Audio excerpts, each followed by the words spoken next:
samskaras. Samskara means, now you don't need to pen down, just imbibe first. The thoughts which goes on in you again and again like an unconscious pattern makes you do things even though you know they are not going to fulfill your mission. Even the actions, activities which are not going to fulfill your life's purpose. A simple example I can give is smoking and drinking.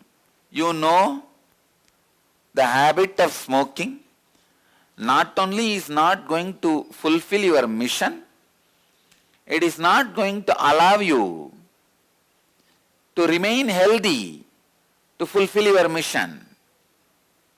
All of you understand? So,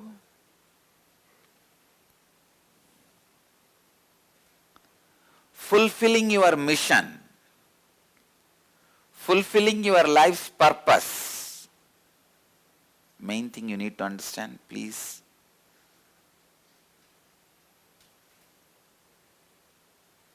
Sometimes you are ready to even forego fulfillment of your life due to patterns.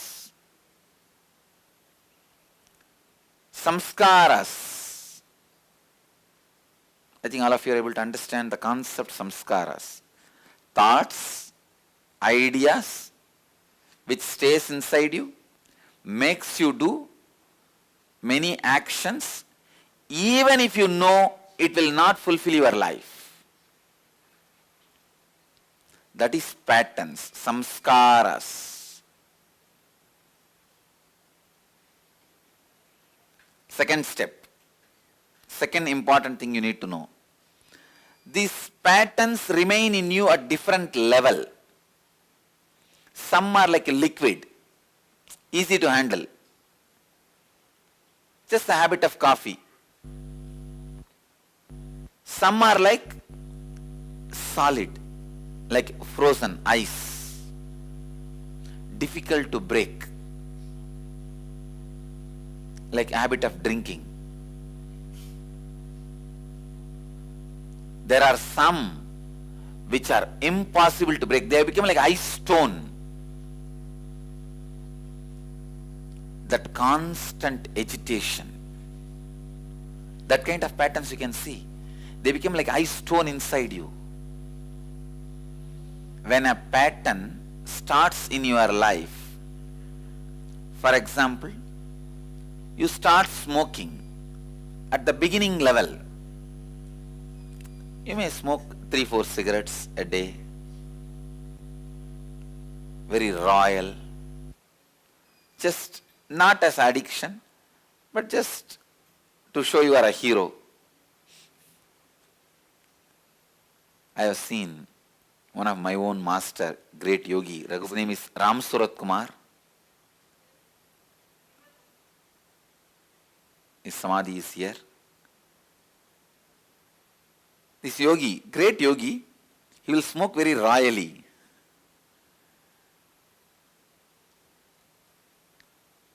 When you start the habit, it is only like a water in you. It's only like a pattern developing. But after 5 years of smoking, if you don't smoke, you will be imbalanced, you will be agitated. That is the time the smoking has become your muscle memory.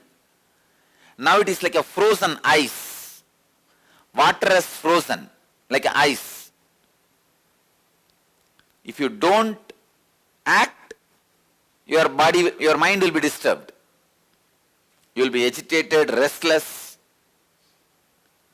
After 25 years of smoking, now that has become biomemory. Even if you have cancer, you will not stop. No doctor will be able to stop. It becomes biomemory. Understand? When it is just habitual suffering in your day-to-day life, it is called pattern. When it becomes psychological, mental suffering, it is muscle memory. When it becomes physical disease, it is biomemory. Understand? I given you a simple example of smoking, but I can give you millions of examples. Physical suffering, mental suffering.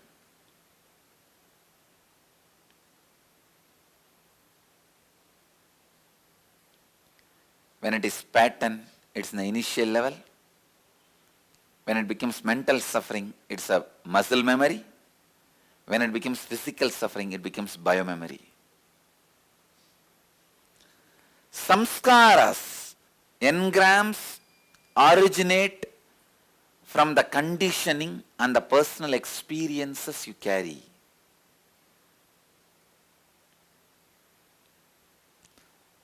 Samskaras generate thoughts and belief systems in you which runs your life. It's like once the samskara gets inside, from inside you are being controlled, pulled, pushed, dragged.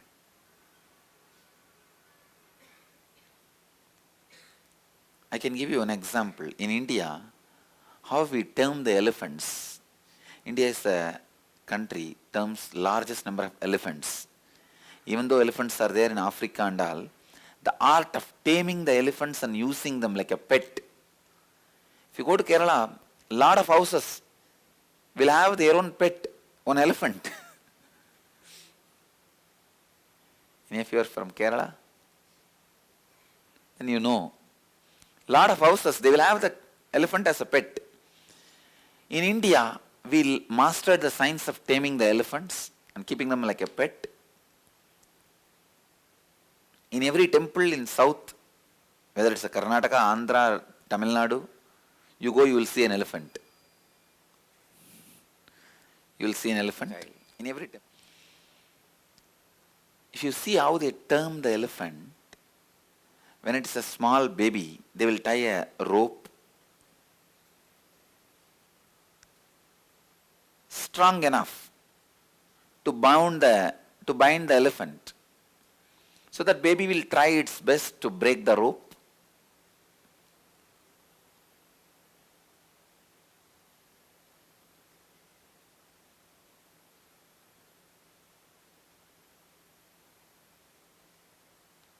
Naturally, it won't be able to break. It will fail. But after it grows, it can easily break the rope. But because of its old engram, that idea it carries, it cannot break. It will never try and it will never break. Many times you can see in your life.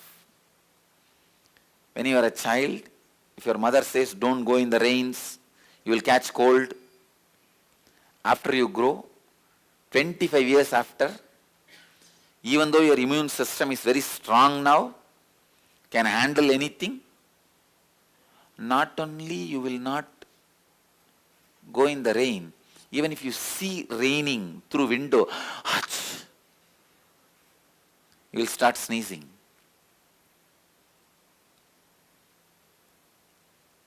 The pattern you carry, the samskaras you carry, forms like a negative knot inside you. For example, if you strongly believe you have a samskara, you are allergic to milk. The moment somebody offers you coffee, hey, if I drink this coffee, I will have allergy, I will have stomach pain, I will have loose motion, I may have diarrhea, I may be admitted in the hospital. I think this fellow wants to kill me, that is why he is giving me the milk. The negative pattern, it just spreads. Knots are your negative thinking patterns. It is these knots which are the root cause for your suffering. All your addictions, all your major decisions, Please understand, all your decisions are made out of addictions. I tell you. You don't make any decision spontaneously. Much of your decisions are made out of addictions.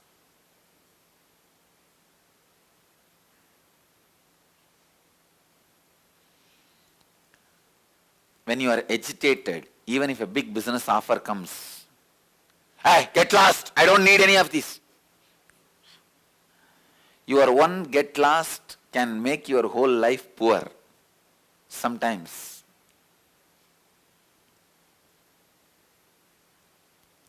That is the way. But unfortunately, your mind suffers with those same patterns and tortures itself.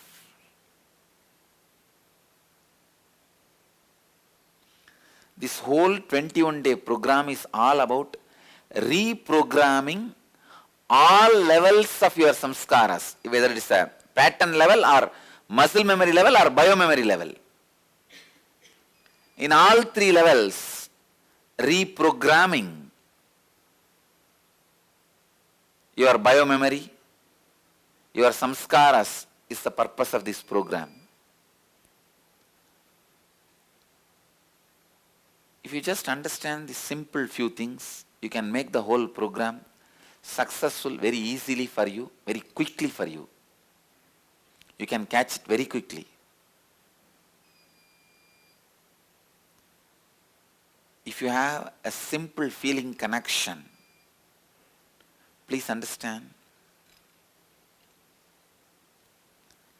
The simple feeling connection, I can do this process easily for you. Please understand. Either you can do it on your own or you can give the contract to me. I can do it for you. I cannot take your contract if there is no feeling connection, and nothing else can make me take the contract. It is feeling connection. Only that can make me take the contract. Please understand. What is feeling connection? Let me explain. Feeling connection means having an open space for me to enter and work inside your patterns. Each field has their own ethics, other than like doctors have some ethics. Every field has their own ethics. Same way, in my field, there are some ethics enlightened beings have to follow. I cannot enter into your inner space and see or do any work unless you permit me. People ask me many times, can't you read my mind without telling? Me telling you. I tell them, no, I cannot.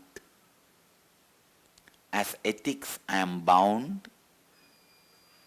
I cannot.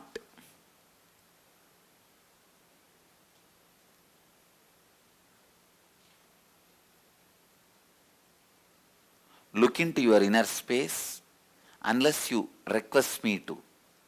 I cannot work on your inner space unless you request me to. Please understand. This 21-day program can happen in a different level. Either it can happen, I can go on teach you kriyas, process, meditation, you can do it on your own. Or you can allow me to do.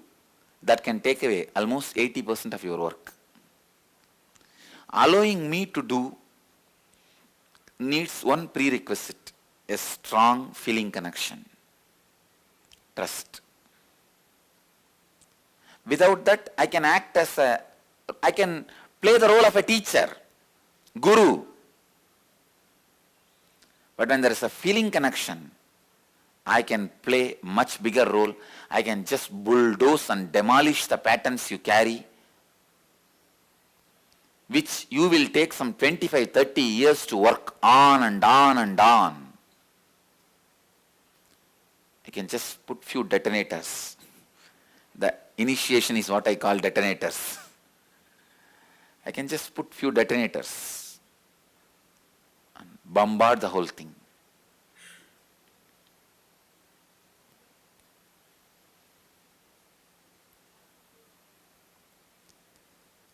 The feeling connection. Let me describe, give you some example from my own life about feeling connection. When I was completing the third year in the same, now it looks like a town. In those days it was just a beautiful village. This is my hometown where I was born, brought up, lived, and all my leelas happened. Leela Sthana. When I was 3, when I had the third birthday, my father gifted me a small Ganesha, a deity. Those days as a child, I literally felt and strongly believed, had feeling connection. The deities are gods. Understand? It is not statue for me. It is God. So I used to strongly believe, even in the temple, the deities eat food and they are living gods.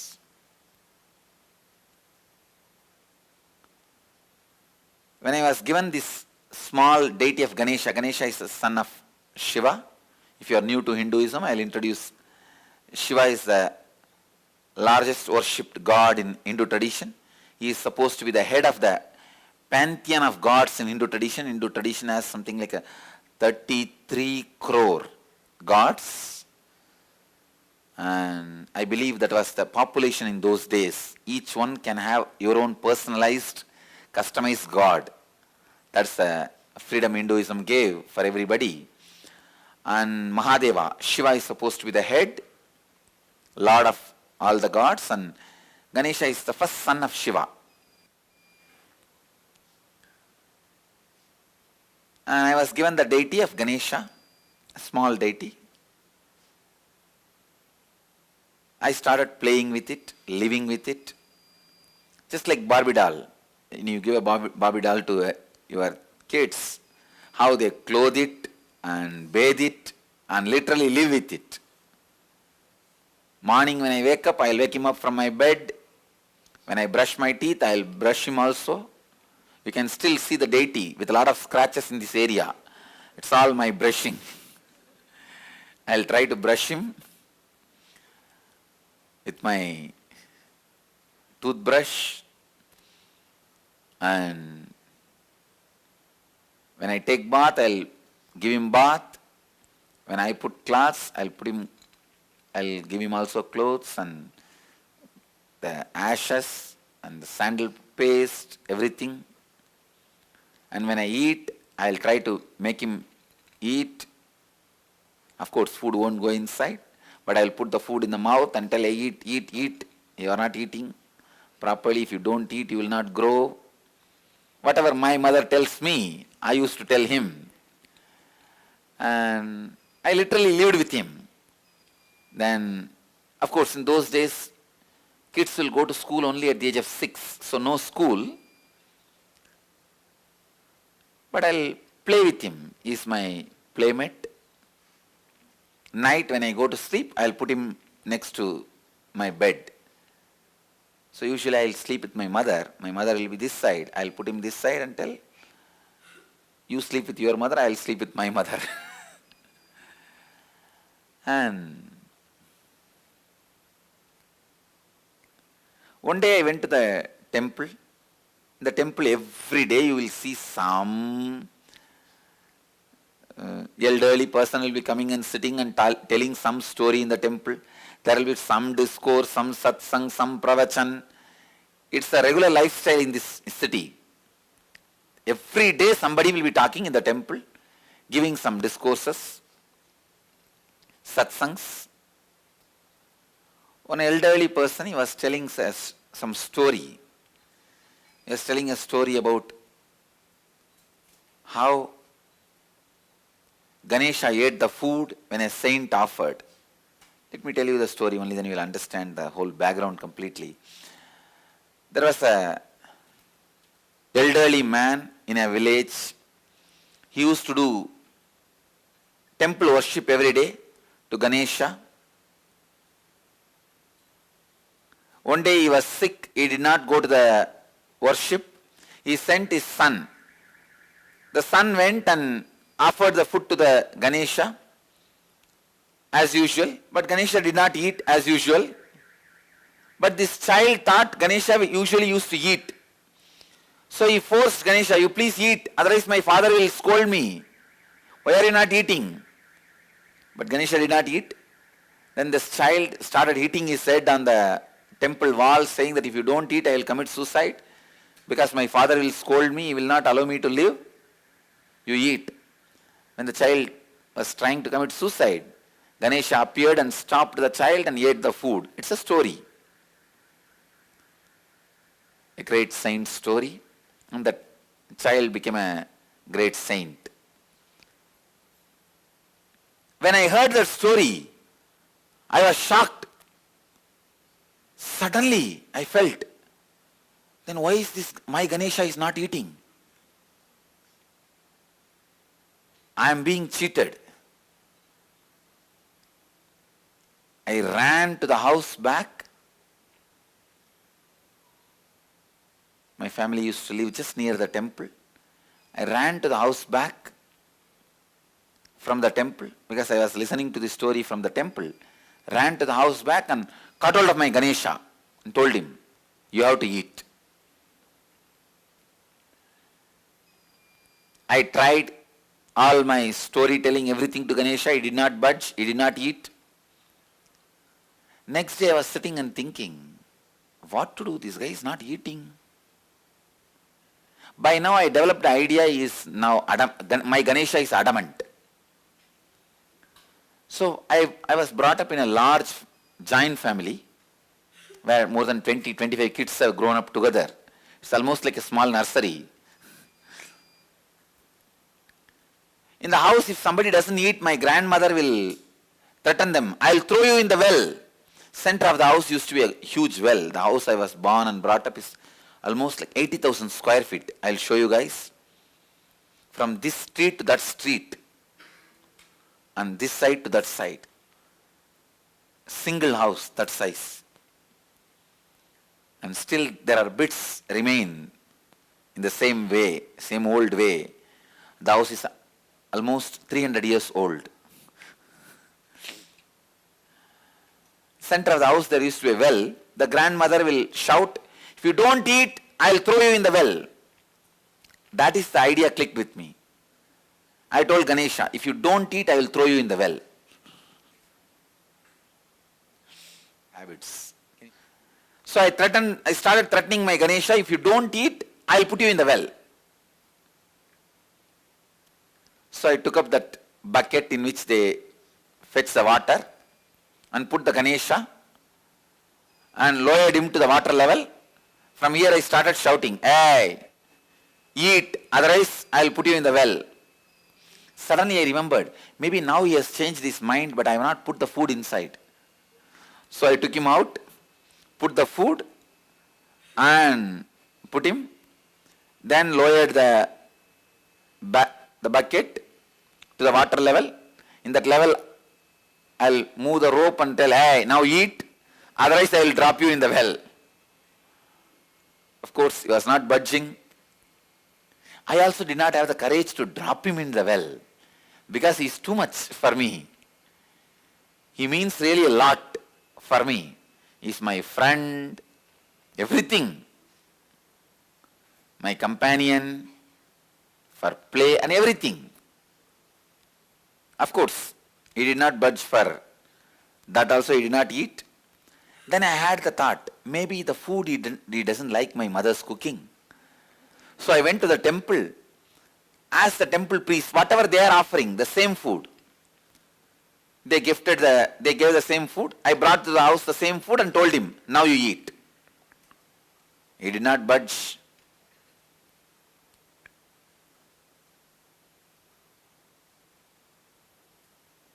Suddenly, while I was arguing with my Ganesha, it clicked. Hey, That saint, when Ganesha did not eat, he tortured himself. But here, I am torturing Ganesha. How will Ganesha eat? That click. I can say, that click was the turning point in my spiritual life. I decided, I will not eat till he eats. I will not torture him anymore. So I put the food, sat. 2.5 days, as a 3-year-old child, did not eat, sleep, just I'll sit. Even in those days, very stubborn. The will was so strong. Did not eat and sat without eating.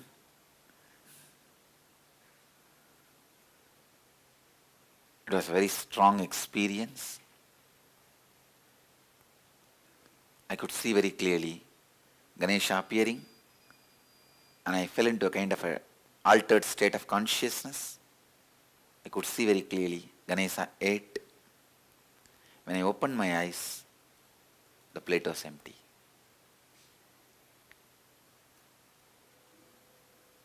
Because I know the feeling I had at that moment was so strong. The devotion I had, it is like a experience strengthening the belief.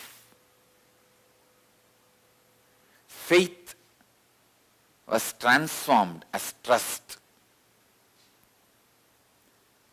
That feeling connection gave me the tremendous courage and confidence to begin my spiritual journey. I tell you all, it is feeling connection which gives you the strength to begin your journey. Nothing else. Curiosity can start, but feeling connection only give you the endurance to go through the journey.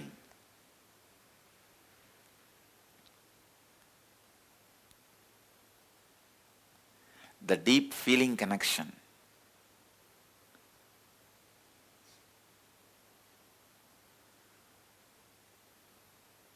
When the feeling connection starts, I know, for an educated man, it will look something like impossible. No. Nothing is impossible. Feeling connection is like a new channel in the life. When that opens, life becomes new. Really new. Literally new.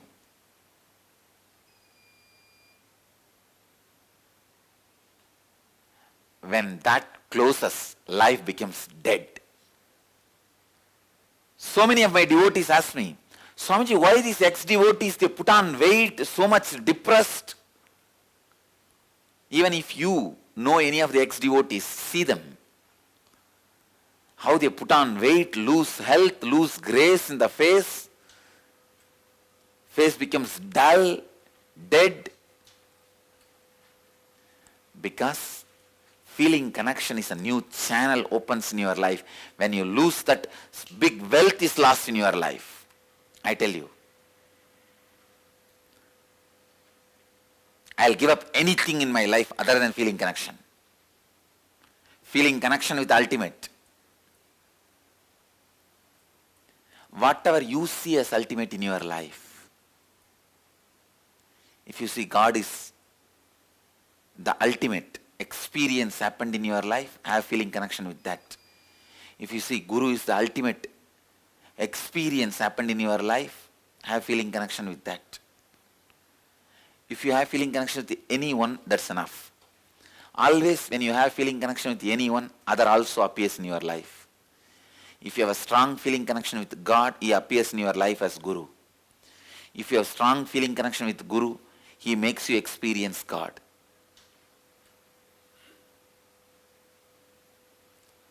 Sometimes Guru makes you have God in your life, sometimes God makes you have Guru in your life. But both always lead one another. lead you to one another. When the feeling connection starts, the new dimension of your life starts.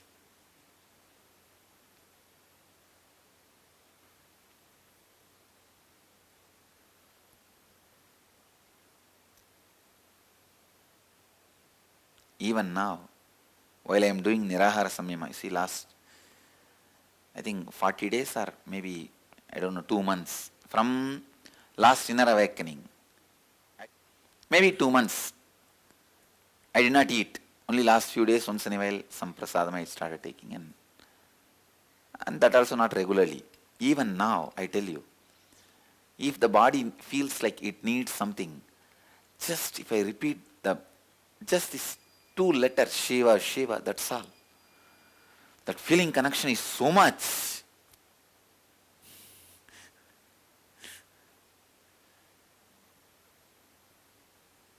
It just shakes the body. I tell you, feeling connection is the biggest asset in your life.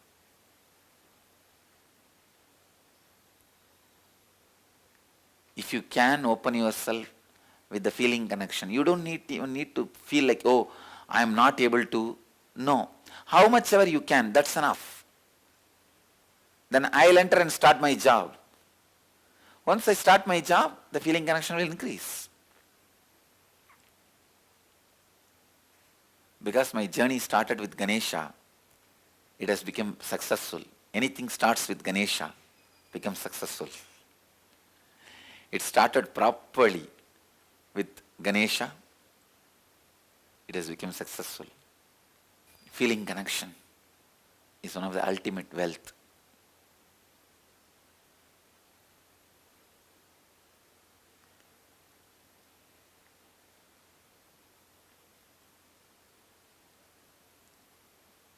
Open your heart and open that feeling connection. Then I can easily bulldoze and finish off all the patterns and samskaras you carry and free you just like that. We'll gather for next session. Thank you. Let's gather for next session. Thank you.